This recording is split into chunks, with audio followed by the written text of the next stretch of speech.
Hello, ഞാൻ ഇന്ന് ഫുക്കറ്റിലേക്ക് യാത്ര തിരിക്കുകയാണ്. വീട്ടിൽ നിന്ന് നമ്മൾ കറക്റ്റ് സമയത്ത് തന്നെയൊക്കെ ഇറങ്ങി. എന്നിട്ട് നേരെ നമ്മൾ കൊച്ചിൻ ഇൻ്റർനാഷണൽ എയർപോർട്ടിലേക്കാണ് നമ്മൾ ഫിക്സ് ചെയ്ത ടൈമിലേക്ക് എത്തിക്കൊണ്ടിരിക്കുന്നത്. അപ്പോൾ ഓൺ ദ വേയിൽ ഞാൻ കുറച്ച് വീഡിയോസൊക്കെ എടുത്തത് കൊച്ചിൻ ഇൻ്റർനാഷണൽ എയർപോർട്ടിലെ ഫുക്കറ്റ് സീരീസ് എന്നുള്ള രീതിയിൽ ഒരു വീഡിയോ പിടിക്കാമെന്ന് വിചാരിച്ചിട്ടാണ്. അപ്പോൾ ഇനിയിപ്പോൾ എയർപോർട്ടിലേക്കാണ് ഞങ്ങൾ പോയിക്കൊണ്ടിരിക്കുന്നത്. നമ്മുടെ ഫ്ലൈറ്റിൻ്റെ ടൈമിംഗ് എന്ന് പറയുന്നത് ഏർലി മോർണിംഗ് ആയിരുന്നു. 2:45 ഫ്ലൈറ്റായിരുന്നു.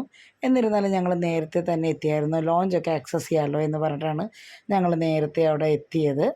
എത്തിക്കഴിഞ്ഞ് നമ്മുടെ ചെക്ക് ഇന്നിൻ്റെ ടൈമായി കഴിഞ്ഞപ്പോഴേക്കും ചെക്ക് ഇൻ ചെയ്തു. ഇമിഗ്രേഷനെല്ലാം ഞങ്ങൾ കംപ്ലീറ്റ് ചെയ്തു. ഇമിഗ്രേഷനൊക്കെ കംപ്ലീറ്റ് ചെയ്ത് കഴിഞ്ഞപ്പോഴേക്കും നമ്മൾ ലോഞ്ചൊക്കെ ആക്സസ് ചെയ്യാനായിട്ട് കയറി. അപ്പോൾ ലോഞ്ച് ആക്സസ് ചെയ്യുമ്പോൾ എന്ന് പറയുമ്പോൾ എല്ലാവർക്കും അറിയാവുന്ന പോലെ അവരവരുടെ പേരിലുള്ള ക്രെഡിറ്റ് കാർഡ്സിൽ അവരുടെ ബോർഡിംഗ് പാസും പാസ്പോർട്ടും കൊടുത്താലാണ് ഒരാൾക്ക് കയറാൻ സാധിക്കുക. അപ്പോൾ ഞങ്ങൾക്ക് ക്രെഡിറ്റ് കാർഡുള്ളവരെല്ലാവരും തന്നെ ഞങ്ങൾ ബോർഡിംഗ് പാസ്സൊക്കെ കൊടുത്തു ലോഞ്ചൊക്കെ ആക്സസ് ചെയ്തു. പക്ഷേ ലോഞ്ചിൻ്റെ വീഡിയോസൊന്നും എടുത്തിട്ടില്ല.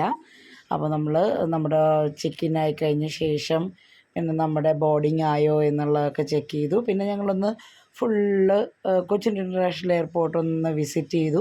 അവിടുത്തെ സ്റ്റാച്യൂസൊക്കെ എല്ലാം ഇരിക്കുന്നതെല്ലാം കണ്ടു. അത് കഴിഞ്ഞ് അപ്പോഴേക്കും നമുക്ക് ബോർഡിംഗ് ആയി. അപ്പോൾ ഞങ്ങളുടെ ഗേറ്റ് നമ്പർ 5B ആയിരുന്നു.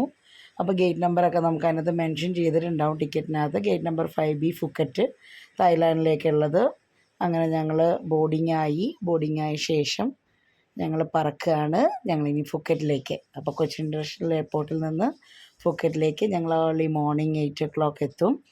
അപ്പോൾ ആ യാത്ര ഞങ്ങൾ തുടങ്ങുകയാണ്. ഇനി ഫുക്കറ്റ് സീരീസുമായി ബന്ധപ്പെട്ട് ഫുക്കറ്റിലെ കാര്യങ്ങളെല്ലാം തന്നെ അടുത്ത വ്ളോഗിൽ പറയുന്നതാണ്. അപ്പോൾ ഞങ്ങൾ തായ് എയർവേസിലാണ് പോകുന്നത്. എയർവേസിൽ കയറി ഞങ്ങൾ ഫ്ലൈറ്റിലിരിക്കുകയാണ്. തായ് എയർവേസിൽ നമുക്ക് അവർ ഗൈഡ് ലൈൻസൊക്കെ തന്നു. ഇനി നെക്സ്റ്റ് സീരീസിൽ കാണാം.